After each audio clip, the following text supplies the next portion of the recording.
Maaaring magkaroon ng 10 pesos oil price rollback sa susunod na linggo para sa mga public utility vehicle na may nagagamit na maximum na 150 liters kada linggo. Ito ay sa loob lang ng 3 buwan. Sinabi ni Pangulong Marcos Jr. na ito ay para lang sa public transport at hindi kasama ang private vehicles.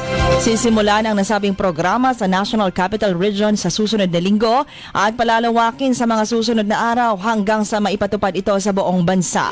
Layunin ng nasabing hakbang na mapababa hindi lamang ang gasto sa transportasyon kundi mapigilan din ang pagtaas ng presyo ng pagkain at iba pang pangunahing bilihin.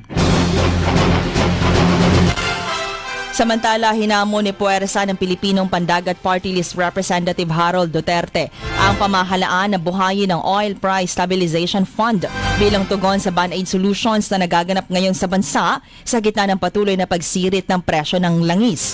Aniya, simula ng magkagyera sa Middle East, tumaas ng halos 100 piso ang halaga ng diesel kada litro at posibleng tataas palalo sa darating na mga linggo. Kung merong Oil Price Stabilization Fund tulad noong panahon ng dating Pangulong Ferdinand Marcos Sr. ay hindi maghihirap ang sambayan ng Pilipino ayon kay Kong Duterte. Inirekomenda ni Bacolod Representative Alfredo Abelardo Benitez ang 6 na buwang pagpapaliban ng barangay at sangguniang kabataan elections o BSKE para mailaan ang pondo sa pagtugon sa krisis sa presyo ng gasolina.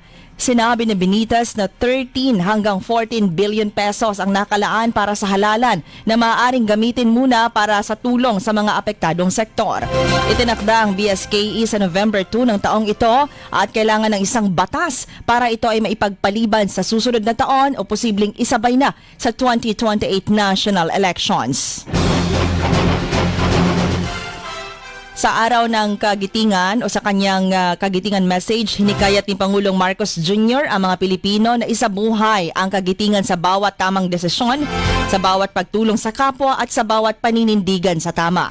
Aniya, maaaring iba na ang hamon ng sa bansa ngayon, ngunit hindi nagbabago ang determinasyon ng mamamayang Pilipino na manaig ang malasakit, pagkakaisa at pagmamahal sa bansa. Binigyang diin din ng Pangulo na ang tunay na lakas ng bansa ay hindi nasusukat sa panahon ng digmaan, kundi sa kung paano ito tumayo, nanindigan at naging masigasig bilang bansa.